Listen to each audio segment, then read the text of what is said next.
প্রিয় বন্ধুরা, আমরা এখন আছি কি জানো নাম?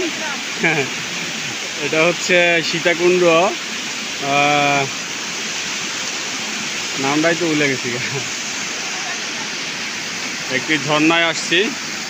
দেখুন ঝর্ণার পানি কিভাবে, এই যে পাহাড়, উঁচু পাহাড় থেকে ঝর্ণার পানি। এই যে আমাদের সাহেব আলী ভাই।